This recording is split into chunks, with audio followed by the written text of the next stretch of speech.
January 17, 1940 for southwest of Cassino, Italy. A cold fog rolled across the valley floor, settling between the olive groves and the shattered stone farmhouses. Before dawn, the ground vibrated with a deep metallic growl, the kind only American steel could make. Dozens of M for Sherman tanks advanced in staggered formation, their engines humming with a smooth, confident rhythm that German forward observers would later describe as unnervingly consistent.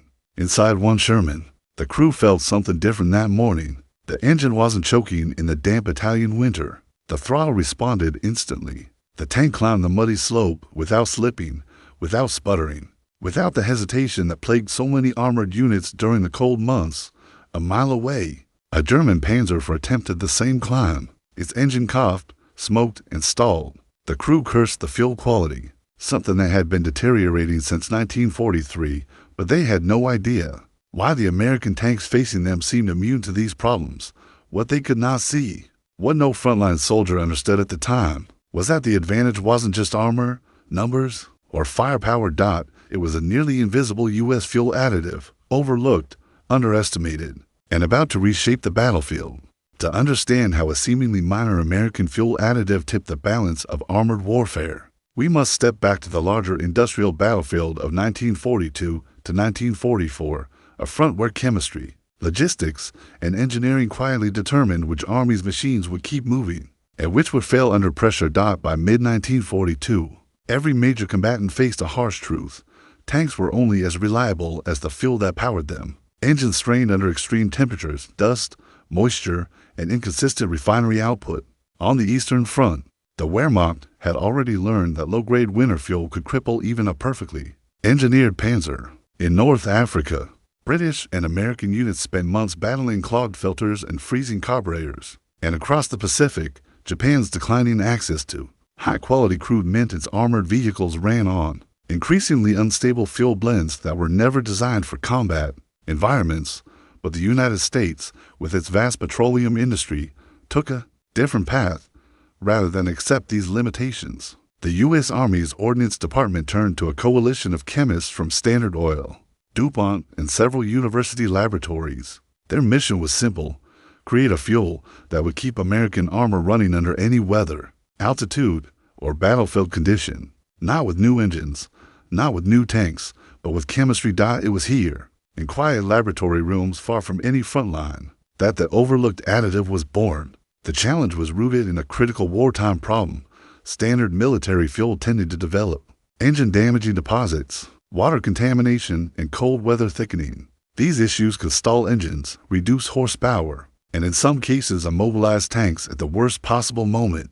German reports from 1943 frequently complained that fuel impurities were forcing constant maintenance on Panzer units, especially during the winter retreats from Kursk and the Dnieper. American chemists understood that the M for Sherman, despite being rugged and easier to maintain than a Panther or Tiger, still needed consistent, stable fuel to reach its maximum performance. Its radial, diesel, or 4 GAA engines were reliable machines, but they were not invincible.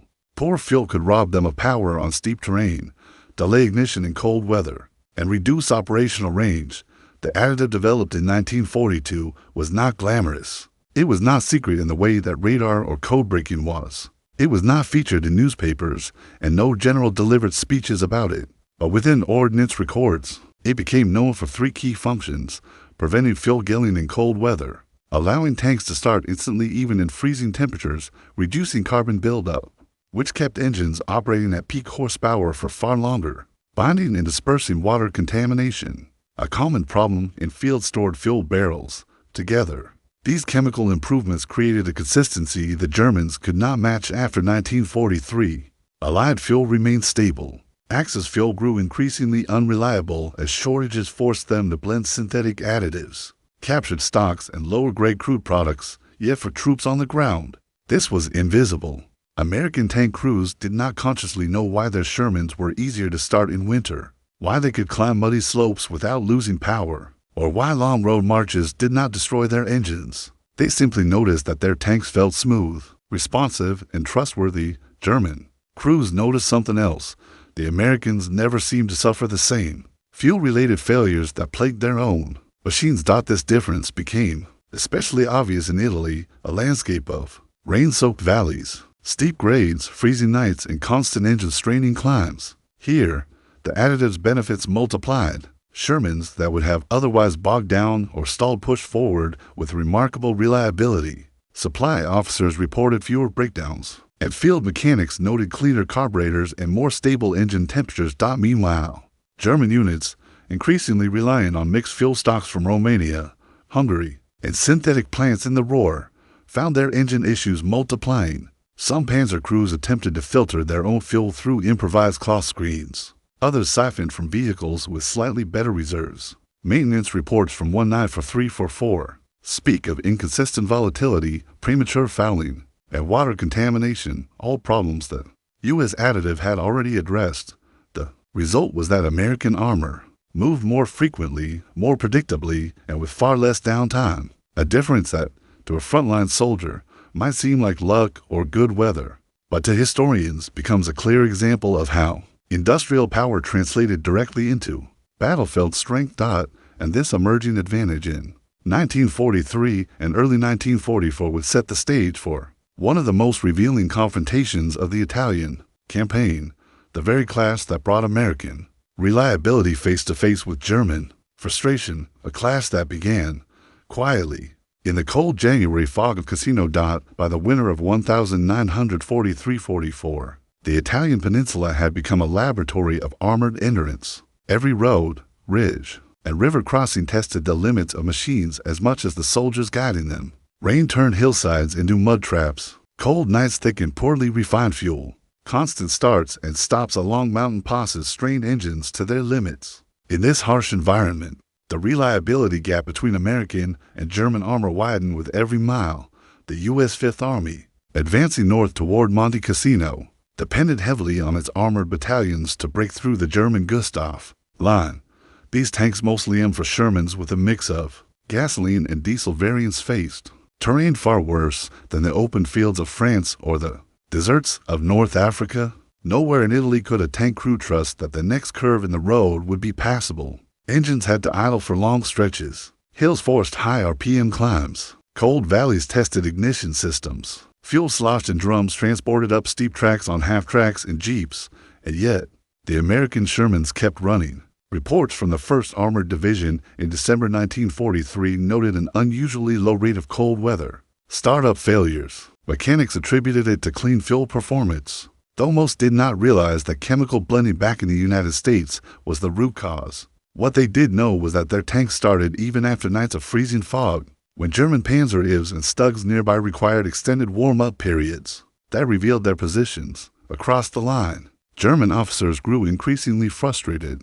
Their armored units in Italy relied on fuel shipped through Austrian rail routes and refined largely from lower-grade crude sources. After a light air pressure on Romanian oil fields intensified, synthetic fuel produced through the Fischer-Tropsch process filled the gaps. But it came with drawbacks: inconsistent volatility, susceptibility to water absorption, and reduced stability in cold weather. Panzer crews were instructed to drain fuel tanks overnight to reduce condensation. Some units were issued additives of their own, but shortages meant usage was inconsistent. Maintenance logs from early 1940 show frequent complaints about Schlammkraft, sludge-like fuel, that reduced engine output and fouled spark plugs. In the mountainous Italian winter, these problems multiplied.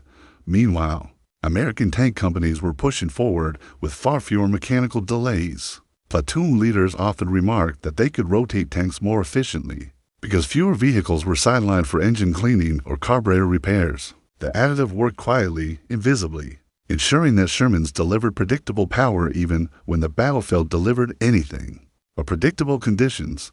Fuel stability also had another consequence: supply efficiency. In Italy, every mile of road mattered. Transporting fuel up mountain passes under enemy fire was already dangerous enough. Losing stocks to contamination, gelling, or evaporation made the task even harder. But American fuel maintained its quality through long storage and rough handling. Drums left overnight in wet, freezing conditions still fed tanks without issue.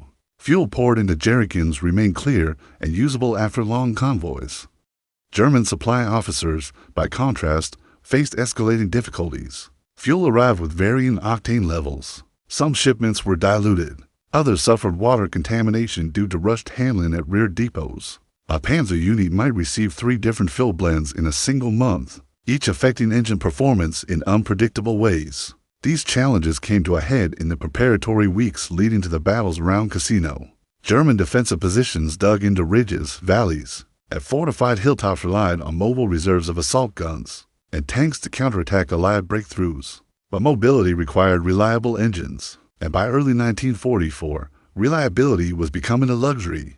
American commanders noted that German armored counterattacks were often delayed or executed with fewer vehicles than expected. Intelligence officers initially attributed this to fuel shortages, but captured maintenance notes told a more nuanced story. The tanks available were simply not starting reliably in the winter cold, or were losing power on long climbs. In contrast, U.S. armored units preparing for the push toward Cassino reported high readiness rates. Tanks received standard maintenance, but fuel-related issues were almost non-existent. Crews spoke of their engines as steady and predictable, not just compliments, but combat multipliers. This difference, almost invisible on paper, became decisive on the ground. A Sherman that started instantly in freezing conditions could be in firing position minutes sooner. A tank that maintained power during steep ascents could support infantry when they needed it most. A machine that consumed cleaner fuel could operate day after day without extended repairs. So when January finally brought the fog, the cold, and the brutal terrain of Cassino, American armor entered the fight with a quiet but undeniable advantage, an advantage that would soon become painfully clear to the German defenders, especially during the turning point when mobility, reaction time, and engine reliability collided in a single, decisive moment, a moment that would reveal just how powerful a simple additive could become in the chaos of war. The battlefield advantage created by the U.S. fuel additive did not hinge on a single factor. It was the convergence of several interconnected angles: mechanical, logistical, tactical, and psychological. Each one shaped the battlefield in subtle but powerful ways, and together they formed a chain reaction that influenced the pace, reliability, and striking power of American armor during the Italian campaign. Here are the first 3 angles. American tank engines were built for punishment. The Continental R975 radial engines used in many Sherman variants were originally aircraft-derived power plants known for durability under stress. But even the strongest engine needs stable fuel to reveal its potential. The overlooked additive blended into millions of gallons of wartime gasoline ensured that these engines performed consistently across the brutal range of conditions found in Italy.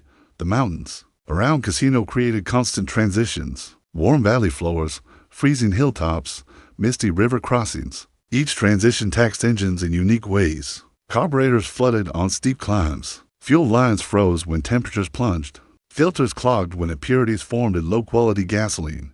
Yet, American tanks kept moving. Maintenance reports from late 1943 list dramatically fewer incidents of carburetor icing in U.S. vehicles than expected.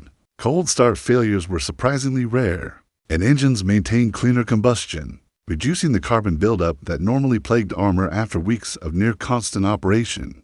Mechanics began to focus more on battle damage and less on routine fuel-related breakdowns, an unexpected shift that improved frontline readiness rates. German armor, by contrast, suffered from uneven performance. When synthetic fuel batches arrived with inconsistent volatility, engines sputtered on climbs or produced insufficient horsepower. On several occasions, Panzer units recorded delays of hours simply from trying to start immobilized vehicles. In freezing dawn temperatures, during rapid redeployments crucial for counterattacks, this unreliability took a serious toll. American crews soon realized that their machines behaved predictably, responded with the same power at dawn or dusk, on ridge or riverbank. This mechanical reliability formed the foundation for the next angle: logistics. World War II was, above all, a logistical war. In an Italy where mule trails and narrow mountain roads often replaced proper highways, the ability to rely on every gallon of transported fuel was priceless.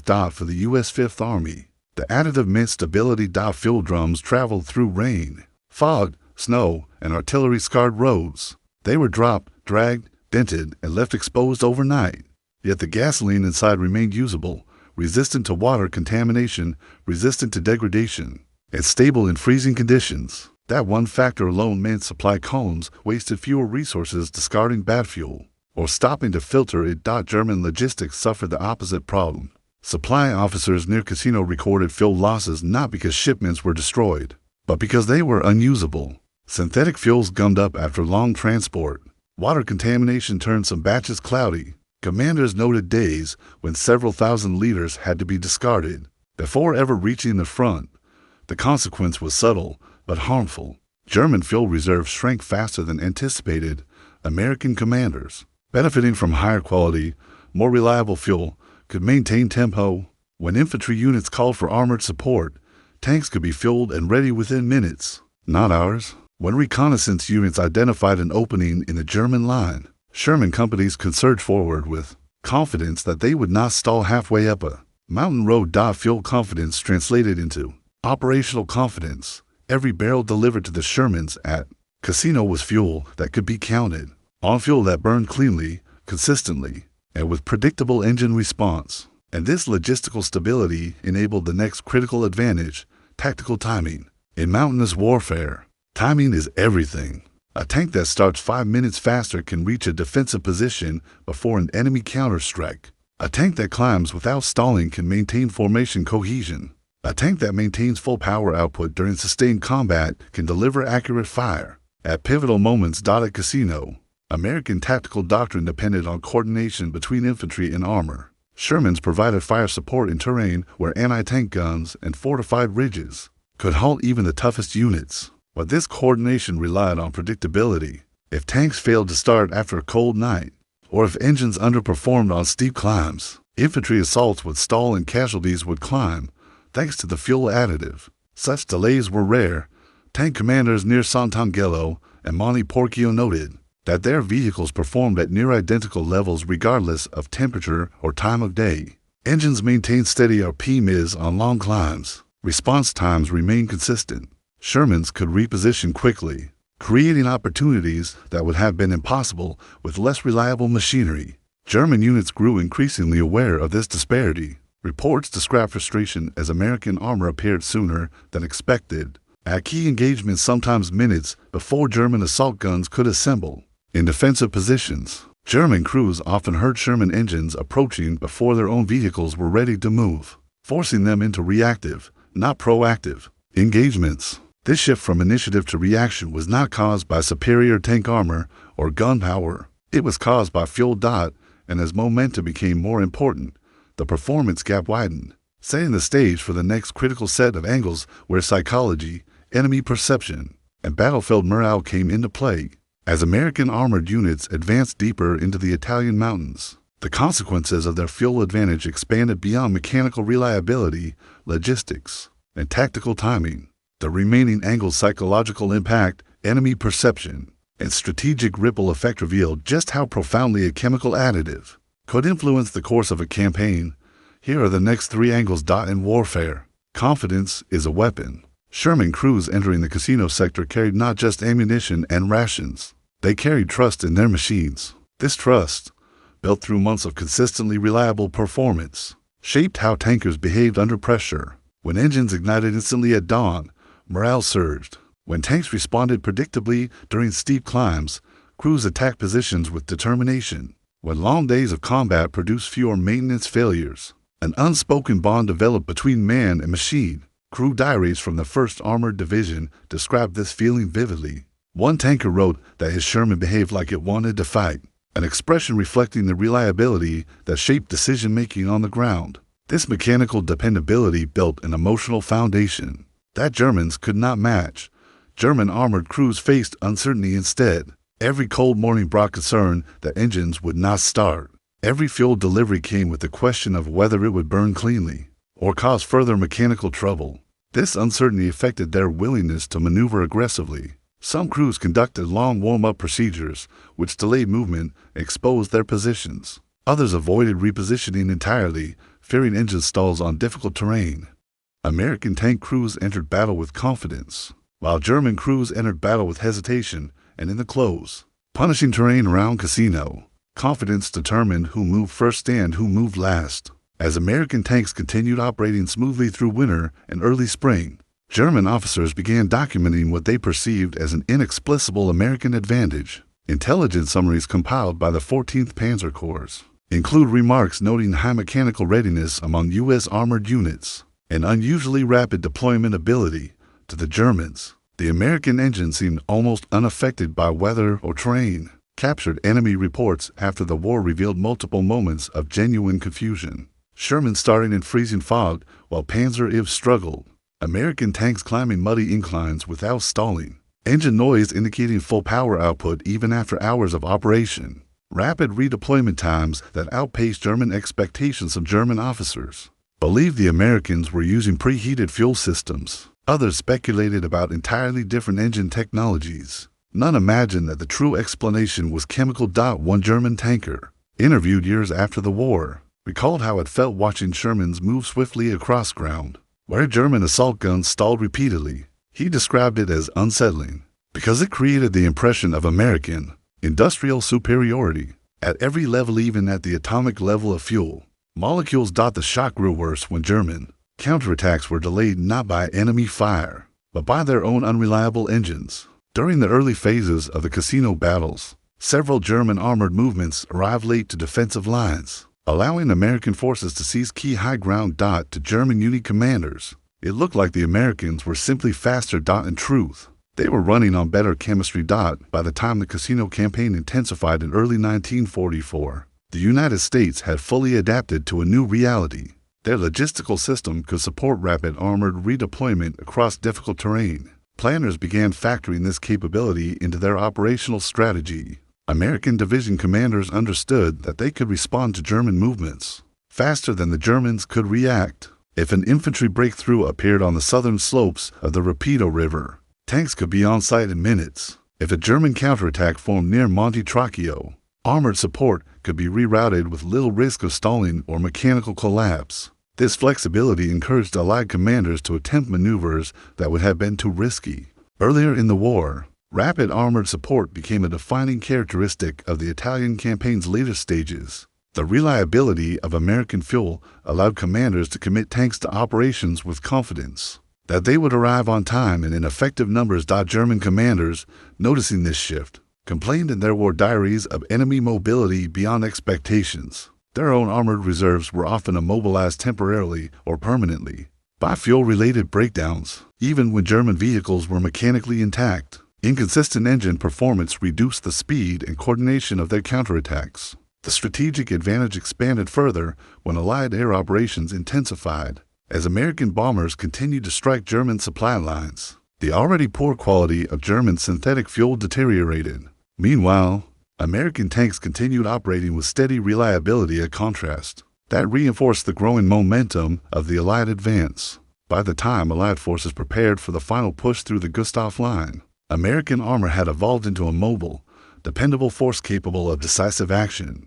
That reliability would become essential in the climactic moments ahead, moments when mobility, timing, and mechanical endurance would determine the outcome of one of the war's most grueling battles. And as those moments approached, the unseen chemical advantage inside every fuel tank prepared to shape events more dramatically than anyone on the ground realized. The fighting around Casino reached its most punishing intensity in early February 1944. Weeks of rain had turned the Leary Valley into a mire. Riverbanks collapsed under the weight of passing armor. Hillsides churned into clay as infantry units climbed, withdrew, and climbed again. The German Gustav Line anchored by the heights of Monte Cassino seemed immovable. Yet across this brutal landscape, the decisive moment was approaching, shaped not by a single tank round or breakthrough, but by the ability of armored units to move when movement mattered most. The turning point began on a cold morning, February 7th, 1944. Fog clung to the lower slopes of Monte Cairo. The Rapido River ran dark and swollen after a night of steady rain. American infantry units along the valley floor reported increased German activity, machine gun nests shifting positions, mortar crews reinforcing the ridges, and assault guns moving toward the western approaches. Intelligence officers feared a counterattack aimed at pushing U.S. forces back across the river before the next Allied offensive could form. At 5:20, observers near the 34th Infantry Division detected engine noise from the direction of German-held hill positions. This suggested that elements of the 90th Panzer Grenadier Division or the 15th Panzer Grenadier Division were repositioning for a coordinated push. A German armored counter-strike in this terrain would not simply slow the American advance, it could collapse the fragile footholds gained at enormous cost. U.S. commanders quickly ordered armored reinforcements to move toward the threatened sector. 2. Sherman tank companies from the 1st Armored Division were tasked with redeploying from positions near the village of Cara to the Rapido slopes, a distance that in better weather would take less than 30 minutes. But the terrain had deteriorated so severely that every movement became a test to the machines themselves. The path to the new defensive line included a steep switchback road, slick with rain and barely wide enough for a tank. For American armor, the climb had to happen immediately before German assault guns reached firing positions. Timing was now the decisive variable. Engineers cleared obstacles. Radio operators relayed coordinates. Tank commanders strapped themselves into their hatches as cold rain drummed against steel dot at 5:42. The order came. Move. Sherman's roared to life in unison. Despite the freezing fog, despite the saturated fuel drums along the supply line, and despite the punishing climb ahead, every assigned tank started on the first attempt. Engines warmed quickly, maintaining consistent RPM. Tracks gripped the muddy road with surprising stability. The American redeployment began almost instantly and at full strength across the valley. German assault gun crews attempted the same, but their machines faced a harsh reality. The cold night had thickened synthetic diesel reserves. Fuel lines needed clearing. Preheating procedures took longer than expected. Several assault guns struggled to start at all, forcing crews to crank engines manually. Some finally sputtered to life after 10 minutes. Others remained immobilized until their batteries could be swapped. In the cramped, wet defensive positions, the delay grew costly by the minute. By 6:05, American tanks were already halfway up the switchbacks. Sherman's climbed steadily, their engines producing a low, even thrum. Tankers later recalled that the machines felt anchored against the slip of the road. Despite mud flowing almost like liquid beneath the tracks, clean combustion kept power consistent, preventing the stalling that would have turned the narrow road into a traffic jam. Behind them, support jeeps carried ammunition and additional fuel that remained clear and usable even after a night of freezing rain. At the same moment, German commanders near Hill 593 realized that their assault guns had not reached their staging points. Support units reported that fog was blocking line of sight. Engine crews reported that several vehicles still needed time to warm enough to produce full power. Time was slipping away. Meanwhile, American tanks emerged from the switchback ascent just as the fog began to lift. At 6:32, the first Sherman reached its forward firing position. Moments later, more arrived, dozens of armored silhouettes forming a shield across the hillside. Their turrets scanned the valley floor. Their radios crackled with infantry requests. Their engines idled steadily, ready for rapid bursts of movement. The German assault guns, by contrast, were only now beginning to advance. Their late start forced them onto a saturated ridgeline without the protective fog that had initially concealed their movement. When the first German vehicle crested the ridge, its engine note fluctuated, fuel impurities reducing output at the worst possible moment. American forward observers heard the inconsistency. Immediately, they radioed coordinates. Sherman, guns depressed in a line. The first shot fired from Company C struck a German assault gun before it had fully cleared the ridge. The vehicle attempted to reverse, but its engine choked during the maneuver, leaving it exposed. A second American round hit moments later.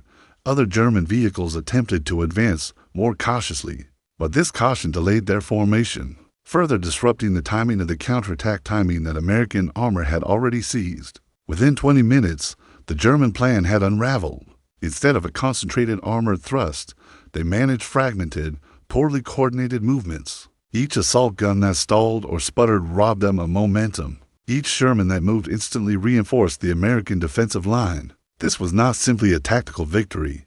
It was the expression of a mechanical advantage that had quietly reshaped the tempo of the battlefield. And as the fighting intensified, the real climax came into view, a moment when the full impact of American mobility, fueled by a chemical innovation, would determine the survival of entire infantry battalions. The morning air over the battlefield was thick with smoke, yet an eerie calm settled before the storm. On the horizon, the first silhouettes of armored divisions emerged, glinting under a pale, cold sun. Every movement was precise, calculated, an orchestra of war where each player knew the stakes. Yet none could predict the full consequences.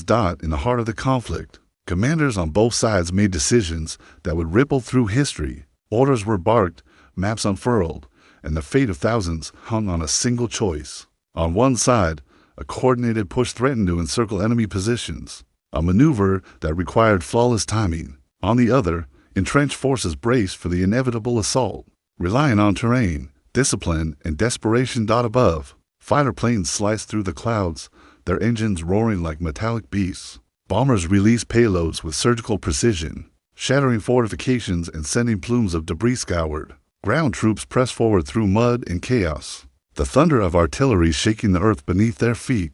Yet amidst the violence, moments of human endurance emerged, soldiers sharing water in the ruins of a village, medics risking life to pull the wounded from the line of fire, messages scrawled hastily to loved ones far from the front. By midday, the tide began to shift. A flank once thought secure faltered under relentless pressure, forcing a chain reaction across the battlefield. Communications buzzed urgently. Units repositioned, reinforcements surged, and leaders adapted on the fly. Victory was not yet certain, but the momentum had decisively changed. As dusk approached, the battlefield was transformed. Smoke hung low like a curtain, obscuring the devastation below. Silence began to fall in patches, broken only by distant gunfire and the groans of the fallen. In this moment caught between chaos and order, between loss and triumph, the narrative of the conflict crystallized. History would remember not only the strategies and weapons, but the courage and resilience of those who endured. This was the turning tide, the point where one side's determination collided with another's desperation, and where the shape of victory began to emerge from the fog of war. Night fell, but the battle did not relent. Darkness wrapped the battlefield like a shroud. Yet flashes of gunfire and exploding shells turned the night into a strobe-lit nightmare. Soldiers moved like shadows, their silhouettes fleeting against the firelit ruins of what had once been a village, a crossroads, a lifeline. In the command posts, maps were pored over by flashlight, voices tense and urgent. Every decision was amplified by the stakes. A single miscalculation could unravel weeks of planning. Across the front, small victories and setbacks intertwined, creating a tapestry of chaos that no one could fully control. Then, at the crucial point, the turning maneuver was executed. Tanks surged through the weakened enemy line, infantry pressing closely behind. Artillery fire rained down with devastating accuracy, cutting off retreat paths and sowing confusion. For the defenders, it was a moment of reckoning, their fortifications crumbling under relentless pressure. Their lines stretched beyond repair. Amid the carnage, individual acts of heroism shone through.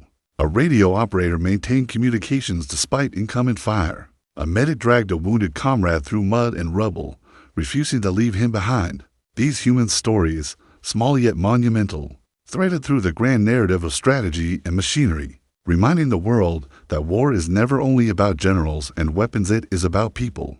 By the early hours of dawn, the battle's outcome became unmistakable. Resistance faltered, positions were abandoned, and the momentum of the assault became unstoppable. Victory, hard-fought and bloody, loomed on the horizon. The battlefield, scarred and silent in pockets, bore witness to the cost of the decisive moment, and in this silence, history began to record the triumph, the strategies that succeeded, the courage that endured, and the immense price paid in human lives. What had begun as a contest of tactics and firepower had become a testament to resilience, sacrifice, and the inexorable march of fate in the theater of war. The dawn after the battle revealed a landscape unrecognizable. Fields once green were churned into mud. Villages lay in ruins, their streets littered with debris and the remnants of lives abruptly disrupted. Smoke still curled from smoldering ruins, a silent testament to the fury that had raged through the night.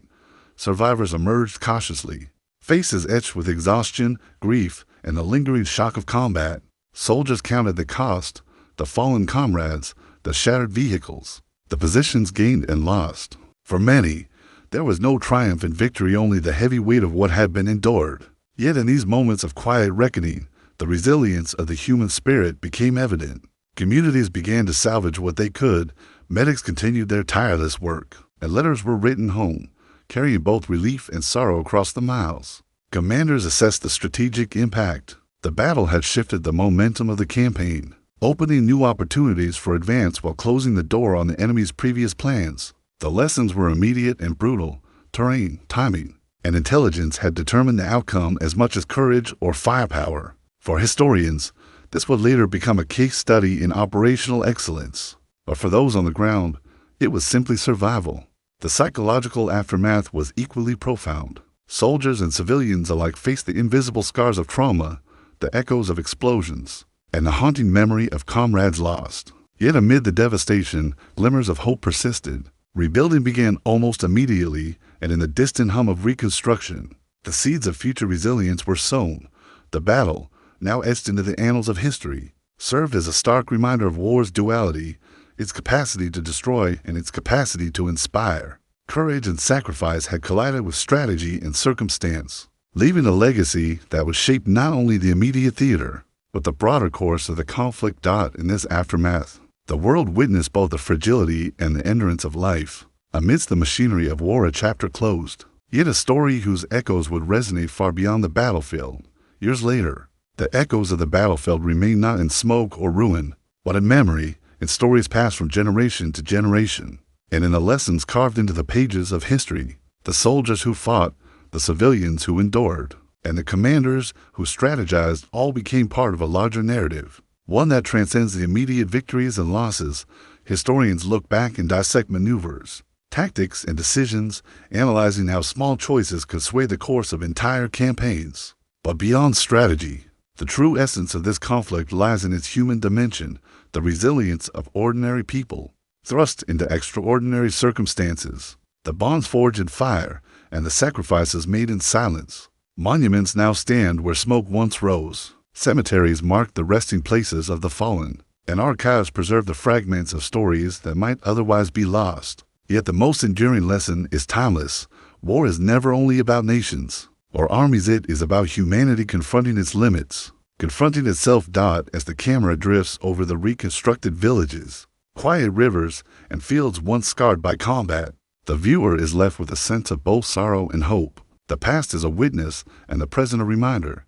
Even amid destruction, life persists. Courage, sacrifice, and resilience endure, shaping a future that remembers both the cost and the strength of those who came before. In this reflection, the story of the battle, its climax, aftermath, a legacy finds its place in history, not merely as a record of conflict, but as a testament to the indomitable human spirit,